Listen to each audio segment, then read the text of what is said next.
एक समय की बात है, एक छोटे से गांव में राजू नाम का एक लड़का रहता था।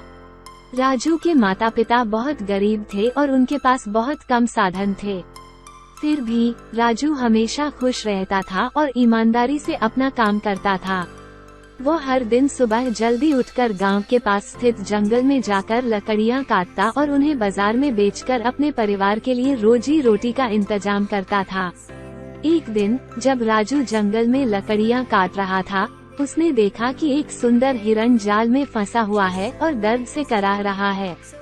राजू को उस हिरण पर दया आई और उसने सोचा, अगर मैं इस हिरण को नहीं बचाऊंगा तो यह मर जाएगा।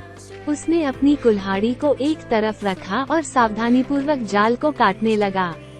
थोड़ी ही देर में हिरण जाल से आजाद हो गया और खुशी खुशी जंगल में भाग गया। उस दिन जब राजू बाजार पहुंचा, तो उसने देखा कि उसकी सारी लकड़ियां चोरी हो चुकी थी। वह बहुत दुखी हुआ, लेकिन उसने सोचा, हो सकता है किसी को मेरी लकड़ियों की मुझसे ज्यादा जरूरत हो।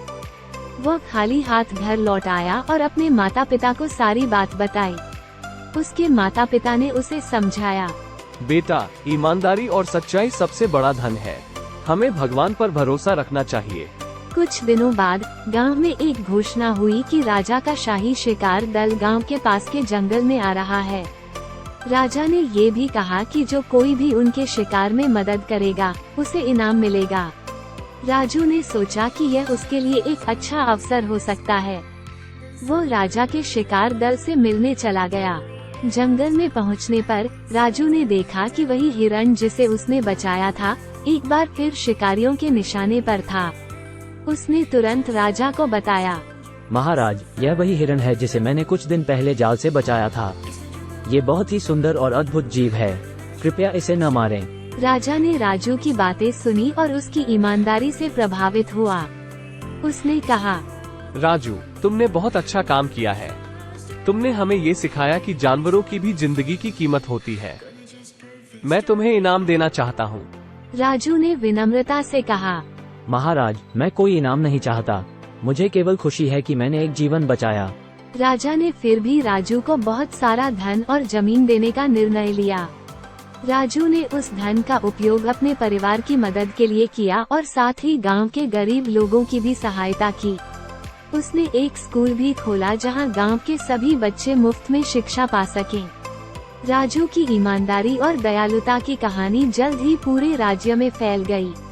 लोग उसे आदर और सम्मान की दृष्टि से देखने लगे। वो सच्चाई और ईमानदारी का प्रतीक बन गया। गांव के लोग उसकी कहानी सुनकर अपने बच्चों को सिखाते कि ईमानदारी और सच्चाई से बड़ी कोई संपत्ति नहीं होती। समय बीतता गया और राजू के प्रयासों से गांव में खुशहाली और समृद्धि आई। उसकी सच्चाई की भावना ने पूरे गांव को एक नई दिशा दी। लोग आपस में मिलजुल कर रहने लगे और एक दूसरे की मदद करने लगे। राजू के जीवन का यह एक आदर्श बन गया कि कठिनाई कितनी भी बड़ी क्यों न हो, अगर इंसान सच्चाई और ईमानदारी के रास्ते पर चलता है तो अंत में उसकी जीत होती ही है। राजू की कहानी ने ये सिखाया कि सच्चाई और ईमानदारी की राह पर चलना कभी आसान नहीं होता, लेकिन ये राह हमेशा सही होती है।